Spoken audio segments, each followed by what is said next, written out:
Welcome to our web exclusive. I'm Mike Montecalvo, along with Eyewitness News Analyst Lt. General Reginald Centracchio. The threat of ISIS, the United States, more boots on the ground. We're going to get to that in just a moment. Obviously, the torture report, as it's being talked about this week, General, was released.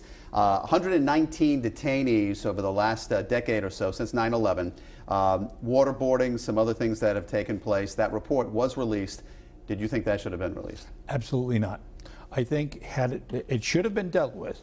If we were violating any of the understandings under our Constitution and the prescribed methods for obtaining information and intelligence, it should have been dealt with in a closed environment. What we've done, in essence, is share that with the entire world, which is completely dangerous, in my opinion. Well, critics say the report puts, not just Marines, but all soldiers at American embassies and around the world in danger. Do you agree? Absolutely, especially our embassies and anybody that's liable to be captured with any kind of American tie.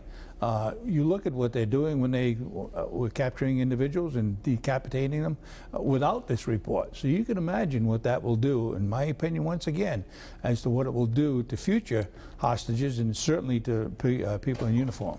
Khalid Sheikh Mohammed, one of the masterminds of 9/11, was one of the detainees. He was waterboarded.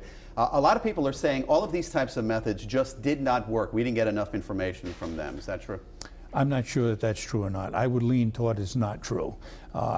As I understand it, none of the individuals actually did the interrogation. None of the individuals were actually in the process of making those interrogations work were even interviewed by that Senate panel. So I think what we did was to look at it generally and make some suppositions that perhaps, once again, I think were erroneous and not to be shared with the American people or certainly the public. That's what we have a republic for. You have senators and congressmen and people that we trust, and you need to trust them. And going to the media and sharing this with the entire world is not the way to discuss intelligence. All right, we also found out through this report between 2001 and 2006, President Bush had no idea these types of tactics were being done. Is that unusual for somebody who's supposed to be the commander-in-chief? You know, I don't think it's unusual. Certainly, I think he knew that what they were trying to do was to prevent another attack on the United States. And the example would be President Truman, when he was the vice president, never knew anything about the atomic bomb. And when he became the president, all of a sudden that was shared with him. And I think that's the kind of protection we need to have with classified top secret information that's in jeopardy of obviously making the United States critical and vulnerable to a national attack. Well, Truman was vice president at that time. George Bush was president. That's the argument people are making. It is, but nevertheless, it's the same analogy, I think, if you look at it from a security point of view. By sharing the intricacies of what we're doing is not the same as telling we're interrogating people. We are under the Constitution. We're doing this. And when you have the exact program being shared in detail with the president, I can imagine that could happen. How does this hurt with our allies now? How do we get information at this point? We are in deep trouble.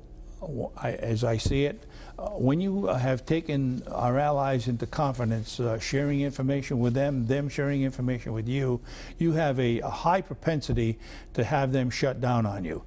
And furthermore, our option would be to depend on other countries now to give us information that they would obtain and we would not get it firsthand. All right, General. Secretary of State John Kerry, switching gears here, is telling Congress should not rule out the possibility of American troops on the ground to defeat the Islamic militant group ISIS. Your take on that?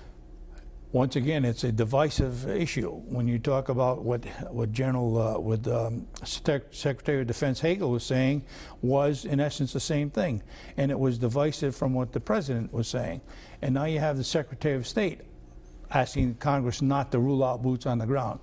To me, it seems as, once again, a divisive message is getting out to our allies and the people in general. Kerry is also saying the military strikes that we're doing shouldn't be just limited to Iraq and Syria, that there are other problems around. We've made that decision some time ago. President Bush said that, and I do believe that President Obama said wherever terrorism rears its ugly head, we will be there to take it out. So I think it's nothing new. We just have to demonstrate we're serious when we say it. All right. General Centracchio, as always, thank you for your thoughts, and thanks for watching.